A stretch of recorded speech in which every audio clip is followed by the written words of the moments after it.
We're here with Seattle U coach Suzy Barcomb after the Redhawks beat Tarleton State 86-54 here on Friday afternoon in the WAC home opener. 5 Redhawks in double figures, led by Mackenzie Williams with 20 points. But perhaps the bigger story, the defense holds Tarleton to 28% shooting. They kind of got out to a good start. I think they made 5 of their first 7, and then after that, the defense really locked in. What did you see from the defense today? I think in the first half, I thought we were pretty dialed in, and we figured out their sets fairly well. I thought we defended in gaps pretty nice as well, and then we're forcing them to take some really challenging shots. So I think that's what worked well for us. Then we could go the other way on a missed basket and create some offense with our speed of Kinsey and Bree, and I think that's what happened. It was a tight game, and then all of a sudden you looked up and we were up 15, I think.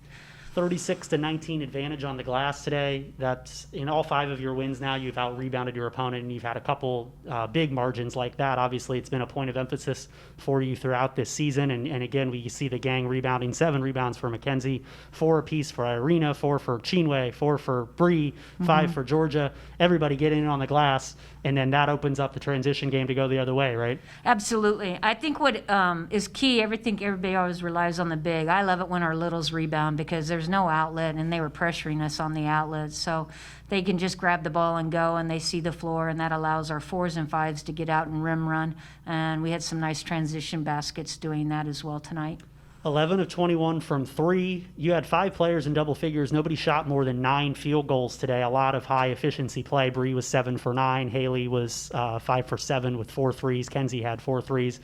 Obviously, we talk about if you make shots, you look a lot better, and that makes everything feel a lot better. But it seemed like the team was able to kind of get into a rhythm and really get out of the open floor and find open looks. Is that right? Yeah, I think what was happening with Tarleton, how they were defending us because they were we had a size advantage on the inside, so they were really full fronting, and they were taking the backside person. So we were able to skip it or attack over the top and hit 3-ball shooters. And, you know, we haven't shot this well in a long time, so it's great to see Hailey come out. You know, this is Hailey's big-time first action, truthfully, since suffering the concussion during Montana prior to Christmas. So I'm sure she's pretty ecstatic about finally finding some kind of rhythm on the floor. Absolutely. And so now we get into these back-to-backs here in the WAC where you're going to come back and play the same team in less than 24 hours. How do you kind of keep this momentum going or make tomorrow's game look like today's?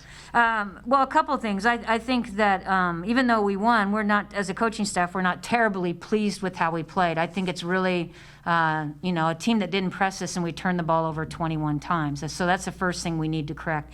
And then in the third quarter, I think they shot 14 free throws or maybe 13 free throws. So I thought we were pretty lackluster defensively.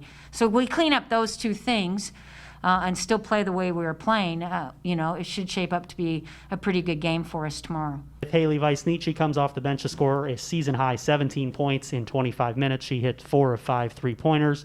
Seemed like you really got it rolling there. Obviously, top of the key 3 has kind of become your shot, especially in this offense on the trail play.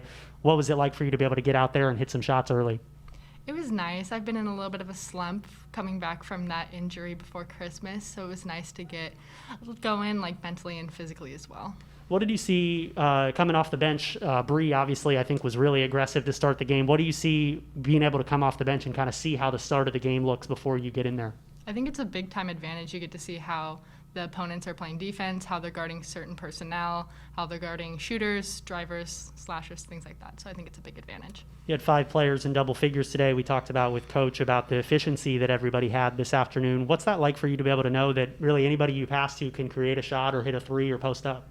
I think it's really nice to have confidence in your teammates that we have the potential to score because we're a really skilled team. And that's something that Coach really pushes on us, that like when we have a lot of people scoring, that's when we win games. It's not one person scoring all the points, it's when everyone contributes. This is the 12th game of the year, and I think you've had at least four people in double figures in 8 or 9 of the games, so it has been a balanced scoring attack throughout the season, and obviously I'm sure the coaches are excited to get you involved with that here this afternoon. Making those 4 threes, and then you also had a nice cut for a layup, and then you were fouled shooting a 3 and made those 3 free throws. How do you feel like your offensive game kind of flows? Do you feel like you want to start from the perimeter and then that opens up the driving game or the cutting game, or is it more just taking what the defense gives you?